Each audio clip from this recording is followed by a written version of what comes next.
الذكاء الصناعي قدم لنا فرص رهيبة، لكن في نفس الوقت جاب معاه تهديدات مش متوقعة. واحد من أخطر التهديدات دي هو الديب فيك، اللي هو التزوير العميق. يعني ببساطة التكنولوجيا دي بتستخدم الذكاء الصناعي علشان تخلق مقاطع فيديو أو مقاطع صوتية مزيفة، لدرجة إنها بتخلي الناس يشوفوا حاجات مزيفة على إنها حقيقية تماما. مثلا ممكن تلاقي فيديو لشخصية عامة بيتكلم في كلام ما حصلش، أو مكالمة صوتية لشخص معروف بيطلب فيها تحويل فلوس ليه بطريقة مش تمام. ودي بقت طريقة مشهورة بشكل متزايد في عمليات الاحتيال.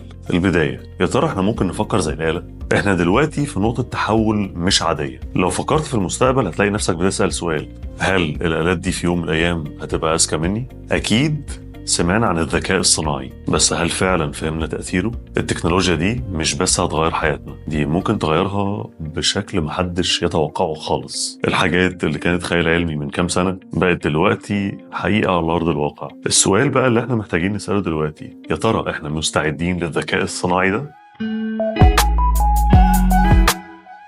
قبل ما نبدأ نرجع شوية لورا. كان في حلم جريء جدا عند ألان تيورينج، وألان تيورينج ده يعتبر من الآباء المؤسسين للكمبيوتر والذكاء الصناعي. الفكرة كانت بسيطة بس ثورية. لو الآلة قدرت ترد على الأسئلة زي الإنسان يبقى أكيد الآلة دي بتفكر. ده كان اختبار تيورينج، ومن اللحظة دي العالم كله بدأ يسأل: الآلات ممكن في يوم تفكر زي البشر؟ والحلم ده بدأ يتحقق بشكل تدريجي مع مرور الوقت. الآلات بدأت تتعلم أسرع وتفهم أكتر، وبفضل الابتكارات اللي اتعملت بدأنا نشوف تطور سريع جدا في الذكاء الصناعي. بداية الماشين ليرنينج في السبعينيات والثمانينيات بدأت فكرة الأنظمة الخبيرة تظهر. الأنظمة دي بتجمع المعرفة البشرية في مهام محددة بس، وبتستخدمها علشان تساعدنا في مهام محددة. الفكرة كانت إن الآلة مش مجرد أداة لتنفيذ أوامر بس، دي بقت أداة قادرة على التفكير في مهمات محددة. يعني لو مثلا عندك مشكلة هندسية أو علمية،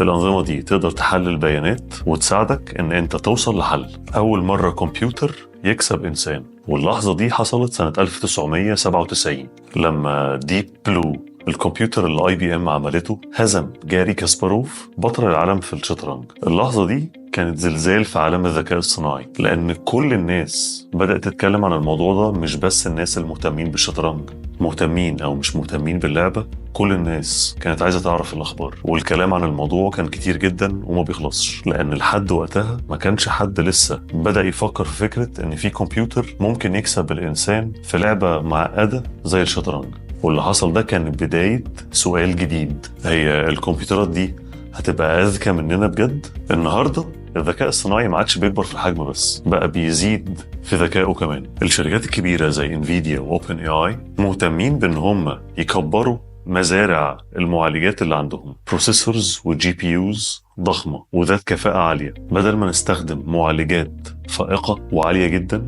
نركز أكتر على تنمية الذكاء نفسه. دلوقتي بقى في اتجاه أكبر لتطوير الذكاء نفسه، وإن احنا نخليه أكتر فعالية. ديب سيك الصينية نجحت إن هي تطور ذكاء صناعي بيعتمد على خوارزميات أكتر ذكاء، تخلي الذكاء الصناعي مش محتاج لمعالجات فائقة السرعة زي اللي بيستعملوها انفيديا واوبن اي اي، مع المحافظة على الكفاءة وكمان القدرات بتاعة الذكاء الصناعي بتاعهم.